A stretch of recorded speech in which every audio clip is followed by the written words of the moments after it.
வண்டி அவங்க ஏரியாவுக்கு விடு. புனியில் வசட்டோம்னா வானம் ஒண்டி அப்போலான்ற செம்ம சீனிக்குது இன்னைக்கு. எப்பா எப்பா எப்பா இன்னைக்கு காலையிலேருந்து நடந்த விஷயத்த, அரசியலில் நடந்த விஷயத்த ஒரு படமாக எடுத்தோன்னு வச்சுக்கோங்களேன், கண்டிப்பாக பாக்ஸ் ஆஃபீஸில் 1000 கோடின்றது வசூல் பண்ணோம். என்ன ட்விஸ்ட்டு, காலையிலேருந்தே பார்த்தா விஜய் அவர்கள் எம்எல்ஏ பதவி ஏற்கிறது ஒரு பக்கம், மத்தியானம் ஒரு பதவி எடுத்தோன்னே நேராக வீட்டுக்கு போவாருன்னு பார்த்தா எதிர்க்கட்சி தலைவரான ஸ்டாலின் அவர்களை சந்திக்கிறதுக்கு அவர் வீட்டுக்கு போகிறாரு. அது முடிச்சோடனே வைகோவை பார்க்கறதுக்கு போகிறாரு. அது முடிச்சோன்னே அன்புமணி அவர்களை பார்க்க போகிறாரு. அதுவும் முடிச்சோடனே சீமான் அவர்களை பார்க்க போகிறாரு. சரி ஓகே, சாயங்காலம் வரைக்கும் எல்லா டாப்பிக்கும் முடிஞ்சிருச்சு, நம்ம வீடியோக்கு கண்டென்ட் ரெடி பண்ணலாம் பார்த்தா அடுத்த பார்த்தா ஏடிஎம்கேல கட்சி வந்து 2 துண்டா பிரிஞ்சுட்டு போகுது. ஒரு சைடு பார்த்தா இபிஎஸ் அவர்களுக்கு 17 எம்எல்ஏக்கள் சப்போர்ட் பண்றாங்க, இந்த சைடு எஸ்பி வேலுமணி அவர்களுக்கு 30 எம்எல்ஏக்கள் சப்போர்ட் பண்றாங்க. என்னென்ன ட்விஸ்ட் எல்லாம் நடக்க முடியுமோ அந்த அளவுக்கு ட்விஸ்ட்ன்றது இன்னைக்கு ஒரு நாள் மட்டும் தமிழக அரசியலில் பார்த்தீங்க அப்படின்னா நடந்துட்டு இருக்கு. அதிமுகவில் இந்த 30 எம்எல்ஏக்கள் பிரிஞ்சிருக்கிறது அப்படின்றது இந்த கட்சியை வந்து ஒரு காணாம போறதுக்கான முதல் ஸ்டார்டிங் பாயிண்டா இருக்குமா?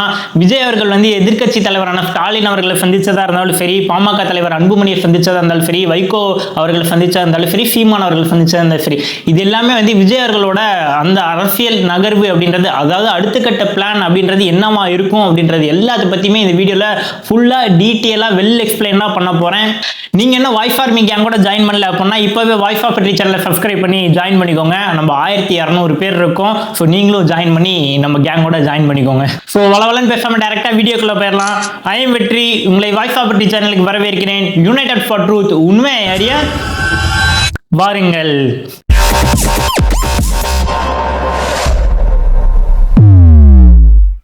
விஜய் அவர்கள் தமிழக முதல்வராக பதவியேற்ற முதல் நாள் இன்னைக்கு என்ன ஆயிடுச்சு அப்படின்னு பார்த்தீங்க அப்படின்னா, மாஸ்டர் படத்தில் வர மாதிரி வாத்தி ரைடுன்னு சொல்ற மாதிரி தமிழகம் ஃபுல்லாகவே கிட்டத்தட்ட 2000 கிலோ கஞ்சான்றது பறிமுதல் பண்ணியிருக்காங்க தமிழ்நாடு காவல்துறை. இந்த அதிரடி மாற்றம் அப்படின்றது இன்னையிலேருந்தே ஸ்டார்ட் ஆயிருக்கு. தமிழக வெற்றி கழக தலைவர் விஜய் அவர்கள் இதுவரைக்கும் சினிமாவில் தான் அதிரடியை காட்டிட்டு இருந்தாரு. ஆனால் இன்னையிலேருந்து அவர் சினிமா நடிகர் கிடையாது, மக்கள் பிரதிநிதி, அதாவது எம்எல்ஏவா உருவெடுத்துட்டாரு.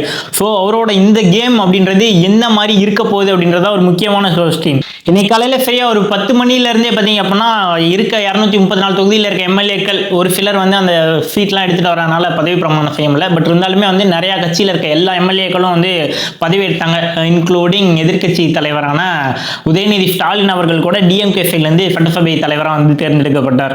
இந்த விஷயம் எல்லாமே இன்ட்ரெஸ்டிங்காக முடிஞ்சு போயிட்டு இருந்துச்சு. ஓகே, விஜய் அவர்கள் பதவி ஏற்றாச்சு, எம்எல்ஏவா ஆயிட்டாரு. ஓகே, அடுத்து என்னவா இருக்கும்னு எல்லாரும் யோசிச்சுட்டு இருக்க டைம்ல அவர் வீட்டுக்கு போவாருன்னு பார்த்தா டைரக்டா என்ன பண்ணிட்டாரு, வண்டியை நம்ம ஏரியா அவங்க ஏரியா கூடுறா அப்படின்னு சொல்லிட்டு பிகில் படத்துல சொல்லுவார்ல அந்த மாதிரி டைரக்டா வந்து எதிர்கட்சி தலைவரான முக ஸ்டாலின் அவர்களுடைய வீட்டுக்கு போயிட்டு ஸ்டாலின் அவர்களை சந்திக்கிறதுக்காக போயிட்டாரு. எல்லாத்துக்குமே ஒரே ஷாக், என்னடா இது, யாருமே இந்த மாதிரி பண்ணதே கிடையாது. ஜெயிச்சோடனே வந்து எதிர்கட்சி தலைவரோட வீட்டுக்கு அவரை பார்க்கறதுக்கு, அதுவும் வீட்டுக்கே போறாரு. நல்லா இங்கே பொது வெளியில மற்ற இடத்துலலாம் கிடையாது, வீட்டுக்கே தன்னோட அரசியல் எதிரின்னு சொல்லி சொல்லக்கூடிய திமுகவோட எதிரி வீட்டுக்கே போய் விஜய் அவர்கள் சந்திக்கிறாரு. இன்னொரு ட்விஸ்ட் என்னன்னா, உதயநிதி அவர்கள் வாசல்லே வெயிட் பண்ணி விஜய் அவர்களை கையை பிடிச்சி கூப்பிட்டு போறாரு. அதை தொடர்ந்து ஸ்டாலின் அவர்களும் வந்து வாழ்த்துக்கள் சொல்றாரு, அவரும் கையை பிடிச்சி கூப்பிட்டு போறாரு. உதயநிதி அவர்கள் வந்து அவருக்கு ஒரு புத்தகம் வந்து திமுக சைட்லேருந்து ஒரு புத்தகத்தை பரிசா அளிக்கிறாங்க. இதெல்லாம் பார்த்தாலே என்னடா நடக்குதுங்க, இதெல்லாம் கனவா நினவா அப்படின்ற மாதிரி அவ்வளோ ஷாக்கிங்காக இருந்துச்சு. அதுக்கடுத்த ட்விஸ்ட் என்னன்னு பார்த்தா, வைகோ அவர்கள் மதிமுக மறுமலர்ச்சி திராவிட முன்னேற்ற கழகம் வைகோ அவர்களை வந்து சந்திக்கிறதுக்காக விஜய் அவர்கள் புறப்பட்டு போறாரு அப்படின்ற மாதிரி நியூஸ். விஜய் அவர்கள் ஸ்டாலின் அவர்களை சந்திச்சது பார்த்தீங்க அப்படின்னா அரசியல் ரீதியான சந்திப்பு கிடையாது, இது வந்து ஒரு மரியாதை நிமித்தமான சந்திப்பு மட்டும்தான் அப்படின்னு சொல்லி சொன்னாங்க. கரெக்டாக 3:10க்கு இந்த பேச்சுவார்த்தை அவங்களோட சந்திப்பானது வந்து ஸ்டார்ட் ஆச்சு. கரெக்டாக ஒரு 10 நிமிஷம் தான் அங்கே இருந்தார். 3:20க்குலாம் வந்து அங்கேருந்து கிளம்பிட்டாரு.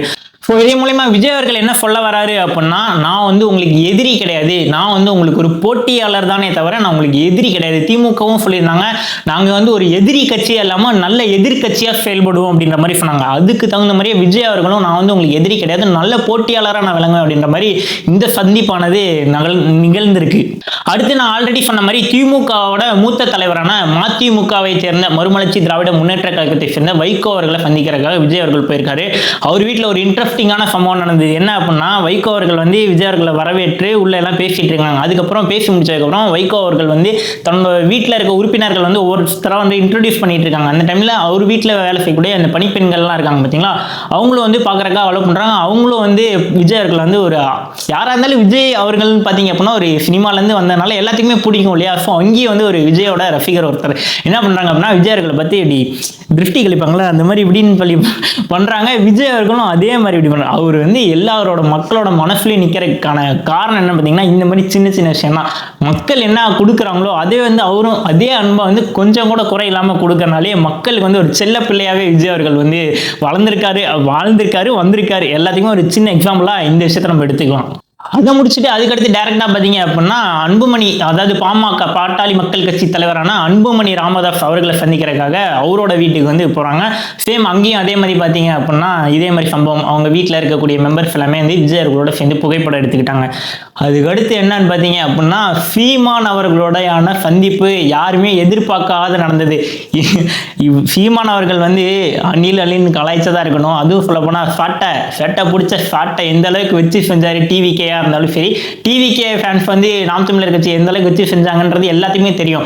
பட் இதெல்லாமே வந்து அரசியல் ரீதியாக எந்த ஒரு பகையாக இருந்தாலுமே இப்போ வந்து நாங்கள் வந்து உங்களுக்கு வந்து ஒரு நல்ல போட்டியாளராக வரோம், நீங்கள் எங்களுக்கு கோஆப்ரேட் பண்ணுங்க, நாங்கள் உங்களுக்கு கோஆப்ரேட் பண்ணுறோம், ஒரு நல்ல மக்களுக்கு வந்து எல்லாருமே உதவியாக இருப்போமே தவிர யாருமே எதிரியாக இருக்காங்க அப்படின்ற மாதிரி ஒரு நிலைப்பாட்டை வந்து விஜய் அவர்கள் எடுத்திருக்கனால சீமான் அவர்களையும் போய் நேராக சந்தித்து ஒரு மூத்த அரசியல் கட்சி தலைவர்களான ஸ்டாலின் அவர்களாக இருந்தாலும் சரி, வைகோ அவர்களாக இருந்தாலும் சரி, அன்புமணி அவர்களாக இருந்தாலும் சரி, சீமான் அவர்களாக இருந்தாலும் சரி, எல்லாமே ஒரு வெல் எக்ஸ்பீரியன்ஸான பர்சன். இவங்க கிட்ட வந்து வாழ்த்துக்களை பெற்று அவரோட பயணத்தை வந்து இன்னையிலேருந்து அந்த பதவி ஏற்றதுக்கு அப்புறத்துலேருந்து ஸ்டார்ட் பண்ணுறாரு அப்படின்றது எல்லாருமே வந்து ஒரு பாராட்டுறாங்க. விஜய் அவர்களோட இந்த மெச்சூரிட்டி பார்த்தீங்க அப்படின்னா மற்ற அரசியல் தலைவர்கள் மாதிரி இல்லாமல் இவரோட ஸ்டாண்ட், இவரோட விஷன் என்ன அப்படின்றது ஒரு கிளியராக இருக்குது. இவர் என்ன பண்ணணும்னு நினைக்கிறாரோ அதை வந்து முன்கூட்டியே வந்து எல்லாமே கரெக்டாக யோசிச்சு அக்யூரேட்டாக அதை வந்து எல்லாம் பிளான் பண்ணுறனாலே வந்து இவரோட அடுத்த அரசியல் பயணம் அப்படின்றது சக்ஸஸ்ஃபுல்லாக அமையும். அதுக்கு எல்லாருமே வந்து வாழ்த்துக்கள் சொல்லுங்கள், நாங்களும் வாழ்த்துக்கள் பண்ணுறோம் அப்படின்ற மாதிரி எல்லாருமே அவங்களோட நிலைப்பாட்டை வந்து தெரிவித்திருக்காங்க. அடுத்த ஒரு முக்கியமான ட்விஸ்ட் என்ன நடந்தது அப்படின்னா,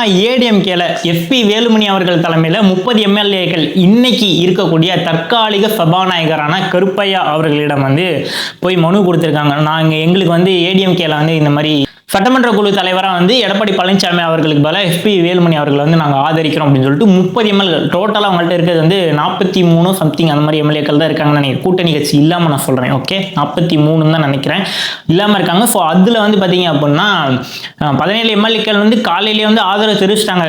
நான் சொன்ன மாதிரி இந்த சபாநாயகர், தற்காலிக சபாநாயகர் கருப்பையா அவர்கள்ட்ட வந்து 17 எம்எல்ஏக்கள் நாங்கள் வந்து சட்டமன்ற குழு தலைவராக இபிஎஸ் அவர்களை ஆதரிக்கிறோம் அப்படின்னு சொல்லிட்டு காலையிலேயே மனு கொடுத்துட்டாங்க. மிச்சம் இருக்க எம்எல்ஏக்கெல்லாம் வந்து பேலன்ஸ் வந்து கொடுக்காம வெயிட் பண்ணி இருந்தாங்க. அப்ப இருந்தே ஒரு சலசலப்பு அப்படின்றது காலையில இருந்தே உருவாக ஆரம்பிச்சிருச்சு. ஓகே, ஏடிஎம்கே வந்து ஏதோ உள்ள பிரச்சனை ஓடிட்டு இருக்கு அப்படின்ற மாதிரி. அப்பயும் பாத்தீங்க அப்படின்னா ஈவினிங் சொன்னாரு எடப்பாடி. என்ன சொன்னார்னா, அதிமுகல எந்த ஒரு பிரச்சனையும் இல்லை, எல்லாமே ஓகே தான் அப்படின்ற மாதிரி சொன்னாரு.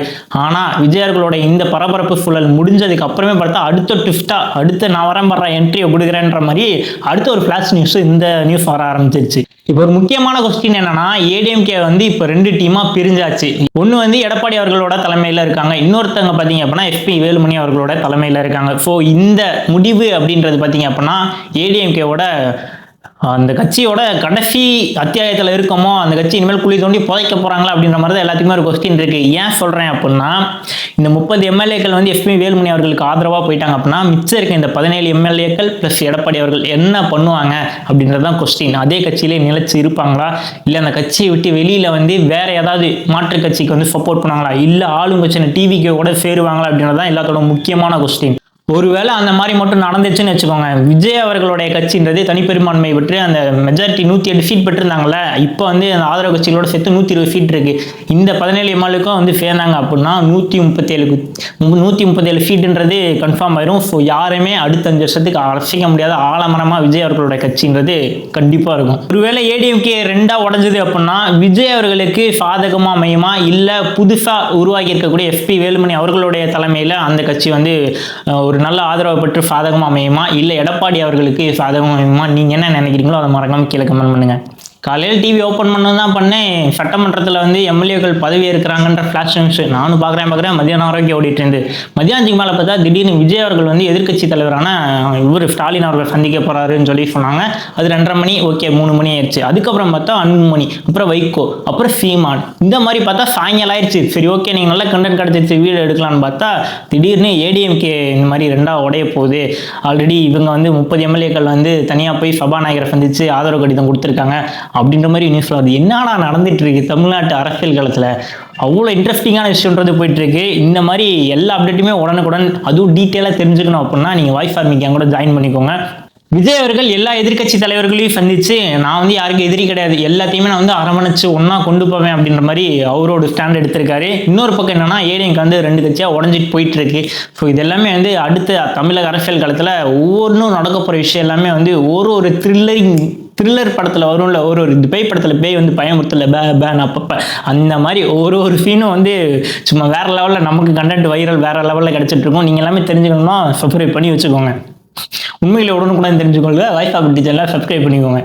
ஸோ அவ்வளோதான் இந்த வீடியோ. இன்றைக்கி நடந்த இந்த 3 விஷயம், அதாவது காலையில் நடந்த எம்எல்ஏ பதவியேற்பு விழாவா, இல்லை விஜய் அவர்கள் மத்தியானம் போய் மு.க. ஸ்டாலின் அவர்கள் சந்திச்சா இருந்தாலும் சரி, மற்ற தலைவர்களை சந்திச்சா இருந்தாலும் சரி, இந்த விஷயம் வந்து உங்களுக்கு ரொம்ப பிடிச்சிருந்ததா, இல்லை ஏடிஎம்கே 2ஆக உடஞ்சது, எந்த விஷயம் வந்து உங்களுக்கு ரொம்ப இன்ட்ரெஸ்டிங்காக இருந்தது, எதிர்பார்க்கவே இல்லாமல் இதெல்லாம் நடந்தது அப்படின்னு நீங்கள் நினைக்கிறீங்களோ மறக்காம கீழே கமெண்ட் பண்ணுங்கள். மறக்காமல் வாய்ஸ் ஆர்மி வாய்ஸ் ஆஃப் வெற்றி சேனல் சப்ஸ்கிரைப் பண்ணி ஜாயின் பண்ணி உள்ள எல்லாத்தோடும் மிங்கிள் ஆயிக்கோங்க. ஸோ தெரியாத உண்மையை தெரிஞ்சுக்க வாய்ஸ் ஆஃப் வெற்றி சேனலை சப்ஸ்கிரைப் பண்ணுங்கள். ஸோ வாய்ஸ் ஆர்மி உங்கள் தட்டனா மறக்காமல் கீழே கமெண்ட் பண்ணுங்கள். இப்போ நான் கிளம்புறேன், அது வரைக்கும் பாய்.